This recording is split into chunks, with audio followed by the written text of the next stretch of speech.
जैसा कि अभी तक हमने जाना कि अधिशोषण की जो प्रक्रिया है वह कई कारकों के द्वारा प्रभावित होती है, जैसे कि अधिशोषक की प्रकृति, अधिशोष्य की प्रकृति, प्रक्रिया के तापमान तथा गैस के दाब पर।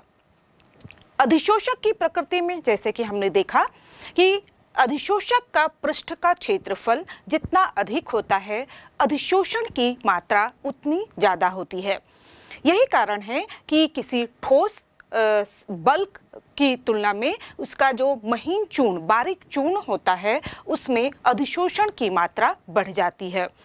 इसी तरह से हम देखें जो चारकोल और सिलिका जेल होते हैं, उनकी अधिशोषण की मात्रा उनके पोरस यानी कि सरंध्र होने की वजह से होती है।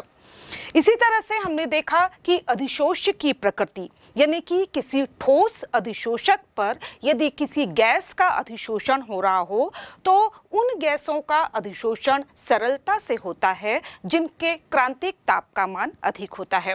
क्योंकि ये गैसें अधिक मात्रा में सरलता से द्रवीभूत हो जाती हैं और इनका अधिशोषण भी अधिक होता है। इसी तरह से हमने ताप में का प्रभाव देखा कि लर्श-तेलिए के नियम के अनुसार जो अधिशोषण की प्रक्रिया है वह निम्न ताप पर अधिक होती है और अधिक ताप पर, ताप बढ़ाने पर, क्योंकि जब हम जानते हैं ताप अधिक होता है तो गैस के अणु दूर दूर विचरित होने लगते हैं और ऐसे में अधिशोषण की मात्रा कम होने लगती है। रासायनिक अधिशोषण की बात हम करें तो वहाँ पर तापमान, उच्च तापमान सहायक होता है, क्योंकि वहाँ पर रासायनिक अभिक्रियाएं होती हैं, यौगिक बनते हैं और इस स्थिति में क्रियाकारकों को एक सक्रिय ऊर्जा की आवश्यकता होती है। चौथा जो सबसे महत्वपूर्ण कारक है जो अधिशोषण की प्रक्रिया को प्रभावित करता है वह है दाब। किसी ठोस के निश्चित द्रव्यमान के द्वारा किसी गैस की अधिशोषित मात्रा को निश्चित ताप पर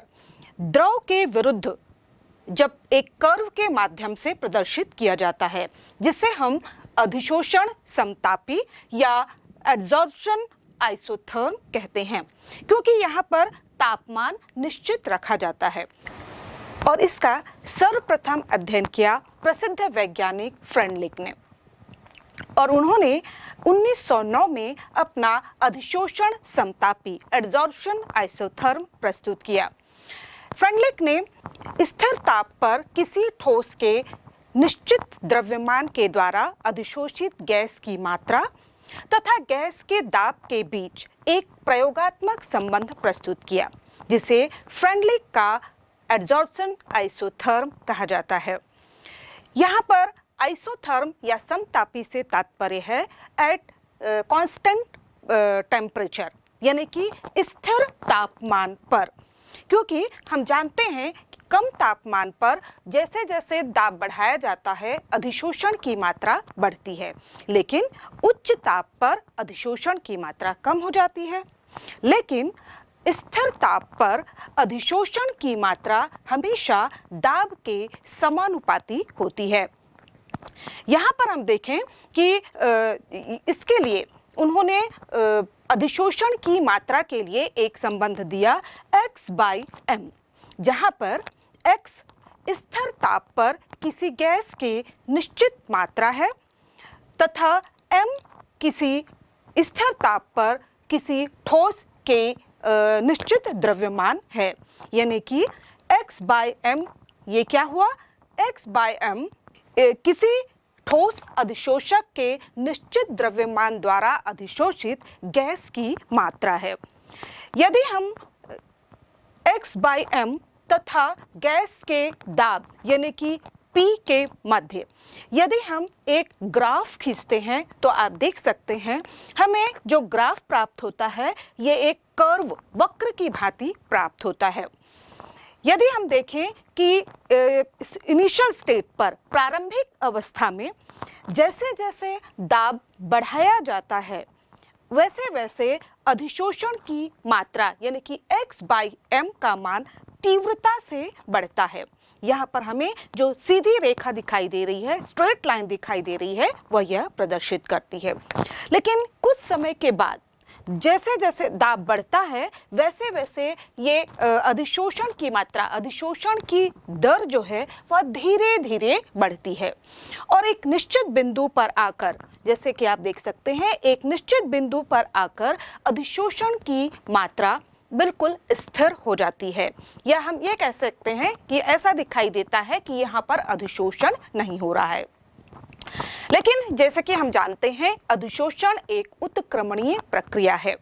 यानी कि जितने समय अधिशोषण होता है उस समय विशोषण यानी कि डिसॉर्प्शन भी होता रहता है। और चूंकि उच्च दाब पर, इस स्थिति पर या सैचुरेशन संतृप्त अवस्था पर जितना भी ठोस का पृष्ठ क्षेत्र है वो लगभग कवर हो गया होता है, पूरी तरह से भर गया होता है, और जो अवेलेबल क्षेत्र है अधिशोषण के लिए जो स्थान है वह कम हो जाता है, या हम ये कह सकते हैं कि जितने अणु अधिशोषक की सतह पर आकर अधिशोषित होते रहते हैं उतने ही अणु अधिशोषक की सतह से बाहर निकलकर विशोषित होते रहते हैं। यानी कि यहाँ पर अधिशोषण की दर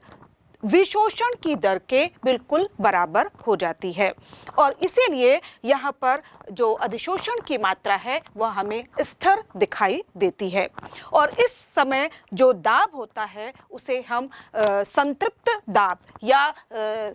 सैचुरेशन प्रेशर कहते हैं। और इस तरह से इन्होंने जो इसके आधार पर फ्रेंडलिक ने अपना एक जो आइसोथर्म प्रस्तुत किया वह था x/m = Kp⁴ और यहाँ पर हम देखें कि इस संबंध के द्वारा हम किसी भी ठोस अधिशोषक के द्वारा स्थिर ताप पर अधिशोषित गैस की मात्रा तथा दाब के बीच संबंध ज्ञात कर सकते हैं। यदि हम इसका और विस्तार से अध्ययन करें तो हम देखते हैं कि जब शुरुआत अवस्था होती है, यानी कि इनिशियल स्टेट पर या लो प्रेशर पर जब हम देखें तो यहाँ पर जैसे जैसे P का मान बढ़ता है, दाब का मान बढ़ता है, वैसे वैसे अधिशोषण की मात्रा भी बढ़ती है, यानी कि x/m = ये P के समानुपाती होता है P के 1 घात के, है ना, या P के प्रथम घात के। तो यहाँ पर ये प्रथम कोटि की अभिक्रिया को दर्शाता है, और इसे हम यहाँ पर जो हमारा ग्राफ है उसके प्रथम भाग के द्वारा देख सकते हैं, और इसे हम यहाँ पर लिख देते हैं x/m = Kp⁴ इसके बाद यदि हम उच्च दाब पर देखें, है ना, यदि हम उच्च दाब पर देखें तो हम देखते हैं कि यहाँ पर दाब बढ़ाने पर भी अधिशोषण की मात्रा में कोई परिवर्तन नहीं होता है, यानी कि जो अधिशोषण की मात्रा है वह दाब से स्वतंत्र होती है, यानी कि यहाँ पर x/m का मान P के 0 घात के समानुपाती होता है, यानी कि ये 0 कोटि की अभिक्रिया को प्रदर्शित करता है। और जो मध्य की स्थिति है, यानी कि जो इंटरमीडिएट प्रेशर वाली स्थिति जो होती है, वहां पर हम देखें तो ये x/m = Kp⁴ के बराबर होता है, यानी कि जो मध्य स्थिति होती है वहां पर अधिशोषण की मात्रा दाब के 1/n, दाब के 1/n घात के बराबर होती है, और यहाँ पर जो n है हमेशा एक का मान 1 से अधिक होता है। इस तरह से फ्रेंडलिक ने यह आइसोथर्म प्रस्तुत किया। यहाँ पर हम देखें कि जो आइसोथर्म है उसके द्वारा हम प्रारंभिक अवस्था तथा अंतिम अवस्था यानी कि निम्न दाब अवस्था तथा उच्च दाब अवस्था के मान भी प्राप्त कर सकते हैं। उदाहरण के लिए जब हम लो प्रेशर पर यदि हम 1/n का मान 1 रखें तो हमें प्राप्त होगा x/m = Kp1, और इस तरह से या हम इसको लिख सकते हैं x/m समानुपाती p के, यानी कि x/m अधिशोषण की मात्रा p के समानुपाती है। इसी तरह से हाई प्रेशर पर हम जानते हैं कि जो x/m की मात्रा p के शून्य घात के समानुपाती है, तो यहाँ पर हम 1/n का मान p की घात शून्य रख दें तो आप देखेंगे कि हमें वैल्यू क्या प्राप्त होगी, x/m = k, यानी कि स्थिरांक, जो यह दर्शाता है कि उच्च दाब पर x/m का मान, यानी कि ठोस के द्वारा अधिशोषित गैस की मात्रा है ना, का मान जो है वह दाब से स्वतंत्र होता है। तो इस तरह हम देखें कि फ्रेंडलिक का जो आइसोथर्म है वह उसमें जो n/1 का मान है वह 0 से लेकर 1 के बीच पाया जाता है। और यहाँ पर जो आइसोथर्म है वह लो प्रेशर पर, कम दाब पर तो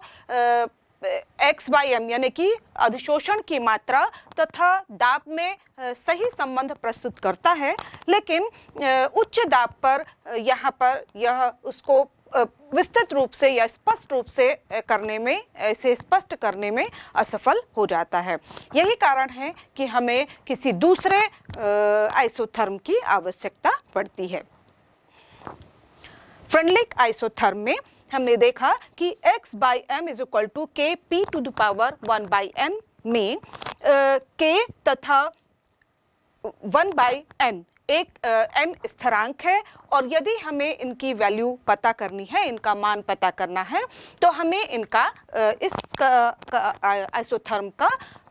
लॉग लेना पड़ेगा। तो यदि हम इनका लॉग लेते हैं तो इसे हम इस तरह से लिख सकते हैं, log x/m =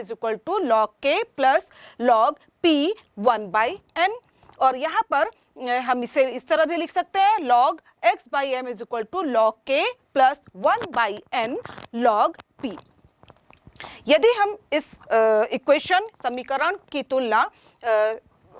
straight line equation यानी कि y = mx + c से करें तो हम देखें कि यहाँ पर हम y की तुलना log x/m से कर सकते हैं,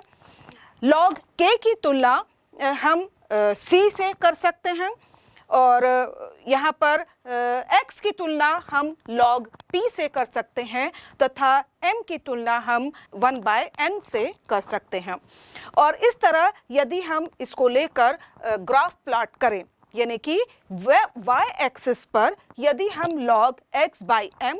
लेते हुए तथा x एक्सिस पर यदि हम log p लेते हुए ग्राफ प्लॉट करते हैं तो ये हमें एक स्ट्रेट लाइन प्राप्त होती है और सरल रेखा प्राप्त होती है, जो कि फ्रेंडलिक के आइसोथर्म की सत्यता को प्रमाणित करती है। यहाँ पर जो स्ट्रेट लाइन का स्लोप है, ढाल जो है वह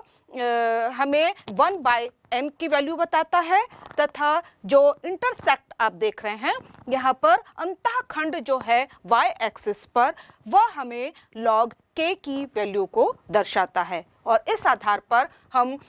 दोनों स्थिरांकों log k तथा 1/n की वैल्यू प्राप्त कर सकते हैं।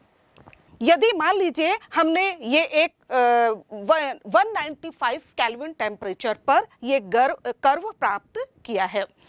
इसी तरह से यदि हम तापमान बढ़ा दें, मान लीजिए हम 244 केल्विन पर ये यहाँ पर